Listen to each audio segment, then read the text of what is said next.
So today I was at the University of Hull training ground again. Yeah. So that's how I spent my day today. It was absolutely amazing. Loved it. Cheers for letting us come in. And while I'm talking, you'll see different pictures, different clips of the boys training throughout the time that I was there. And then while I'm, talking, I'll briefly mention some stuff that went on. So we'll start where we mean to go on. It's Sheffield United tomorrow. I'm sorry there was no match reaction to West Brom. I'm going to be honest, didn't have time to record it. Sorry. And it got to a point where I did have time. It was a bit irrelevant. I apologise. So we're back, ready and raring to go. And we'll start with the team news.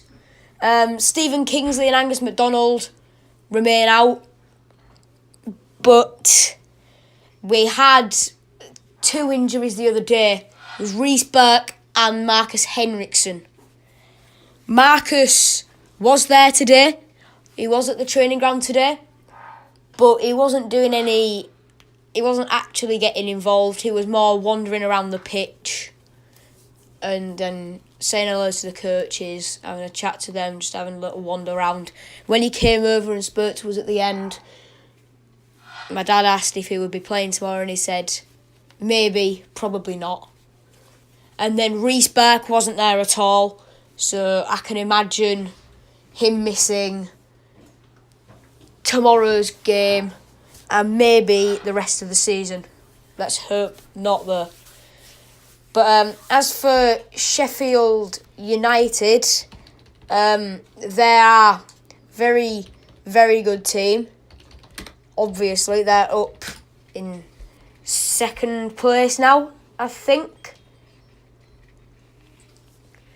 So they'll want to nick as many points off us as possible, as you'd realistically expect.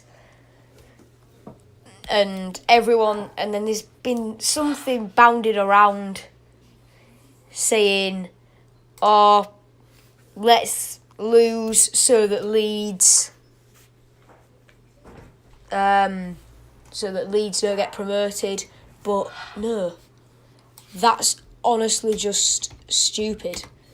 Let's keep this good run of home form going, and, get it going. Keep it going until the end of the season. As for their team news, then, they welcome back defender Josh Egan from suspension as they chase a victory to cement their place in the Championship's top two. Egan was sent off in the 1-1 draw with Millwall last weekend for a deliberate handball, but will be drafted straight back into the defensive line at the Caircom Stadium, we reckon. Chris Wilder was not ruling out further changes to keep his team fresh over the Easter period, as I said in the other game, in the preview for the West Brom game. There might need to be some rotation because it's 2 games in 4 days. But it'll be without Billy Sharp and defender Chris Basham. Neither player was risked in the Good Friday win to Nottingham Forest. And that's pretty much it. So I don't have any stats unless I can quickly find some now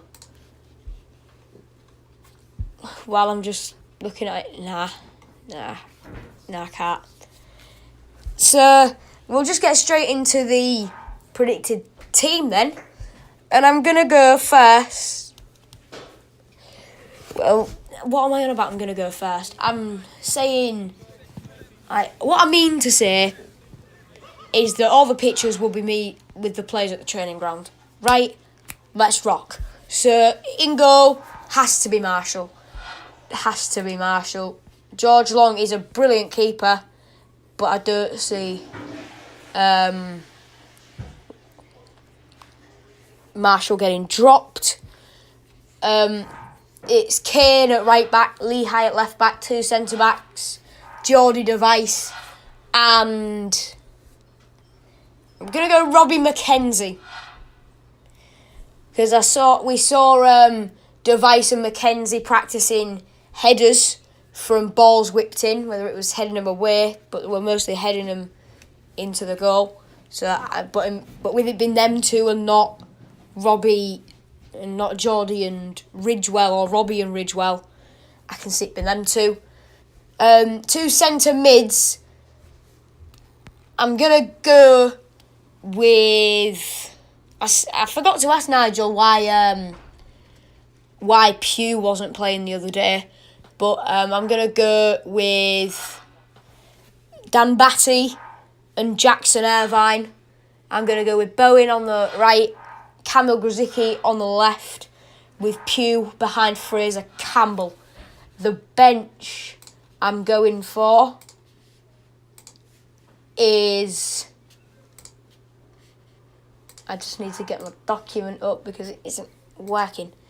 There we go. The bench is George Long, solid backup keeper, Kevin Stewart, Evandro. I'm going to go for John Torral, Brandon Fleming, Chris Martin, and Liam Ridgewell. That's the predicted team. Now for my predicted score. There won't be a graphic, but yeah, I think we might be able to nick it, you know. I think we might just be able to nick it. Something's telling me that. And I'm going to go for a 1-0 win to Hull City. It might be a bit biased, but I think if we're having a good game, we can beat them. They haven't got Billy Sharp, which is good for us. So that's where the preview's going to end. Hope you enjoyed it. If you did, leave a like on it, subscribe if you're new, and I will see you later tomorrow for the match day vlog. Bye-bye.